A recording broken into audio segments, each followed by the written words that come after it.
Hello guys, welcome back to the new video. So ఈరోజు video వచ్చేసి సుధీర్ బాబుది జటాధార సినిమాకి అయితే పోతున్నాం. ట్రైలర్ అయితే చాలా ఇంట్రెస్టింగ్ ఉంది. మరి ఈ సినిమా ఎట్లుందో పోయి చూసి వచ్చి రివ్యూ అయితే ఇస్తాం. అంతకంటే ముందు SSMB 29 నుంచి పృథ్వీరాజ్ సుకుమార్ అంది ఫస్ట్ లుక్ వచ్చింది కదా, ఎలా అనిపించిందో కమెంట్లో చెప్పండి. చలో మరి లేట్ చేయకుండా సీదా థియేటర్లో కలుద్దాం.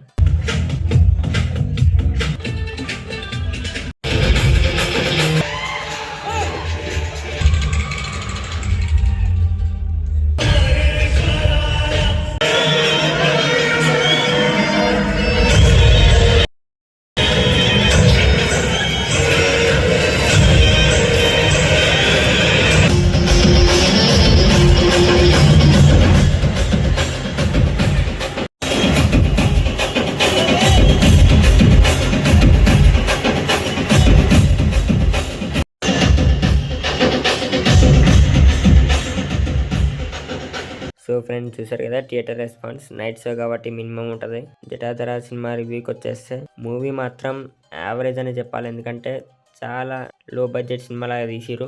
ఎందుకంటే సింపుల్గా ఏజ్ జనరేటెడ్ వీడియోస్ ఉన్నాయి. అండ్ అలాగే మనకి సినిమా స్టోరీ విషయానికి వచ్చేస్తే మన హీరో ఇంట్లో తెలియకుండా గోస్ట్ హంటింగ్ అయితే చేస్తుంటాడు. అండ్ మన హీరోకి ధనపిశాచికి మధ్యలో ఏం జరగబోతుందో అదే స్టోరీ ఓకే, కానీ చూపించడంలో కొంచెం అటు ఇటు అయినట్టుంది. ఎందుకంటే మోస్ట్ ఆఫ్ ద సీన్స్లో మనకి ఎక్కడైతే ఏదైనా ఎఫెక్ట్ ఏదైనా రాబోతుంది అనుకుంటామో కట్ అయిపోతుంది సీన్. ఎక్కడైతే ఏదైనా ఎగ్జైటింగ్ వస్తుంది అనుకుంటామో అక్కడే సీన్స్ అయితే కట్ అయిపోతున్నాయి.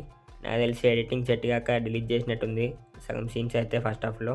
అండ్ మెయిన్గా ఇంకోటి ఫన్ ఏంటంటే, కావాలని తీసిరో లేదో తెలియదు కానీ హీరోయిన్ ఎంట్రీ తర్వాత మనకి హీరో వాళ్ళ ఫ్రెండ్ వాళ్ళ లవర్ ఉంటుంది కదా, సైడ్ క్యారెక్టర్, ఆమెనైతే తీయేస్తారనమాట. అసలు కనిపేది హీరోయిన్ ఎంట్రీ తర్వాత డామినేట్ చేస్తుందని తీసేసినట్టుంది భయ్య. ఇంకా సెకండ్ హాఫ్లో ఉంటుంది భయ్య ఒక డ్యాన్సు.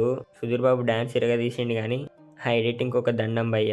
మొత్తం లెగ్స్ మాయమైపోతున్నాయి. మనకి మొబైల్లో ఎడిటింగ్ చేస్తే ఎట్లుంటుంది, బ్యాక్గ్రౌండ్ తీసేస్తే యాజ్ ఇట్ ఈస్ అట్లనే ఉందన్నమాట. చాలా దారుణంగా అయితే ఉండే అది. CGI మొత్తం ఈజీగా తెలిసిపోతుంది. ఇంకా మొత్తానికి సినిమా అయితే యావరేజ్. కావాలంటే ఫ్యామిలీతో వెళ్ళి చూడొచ్చు.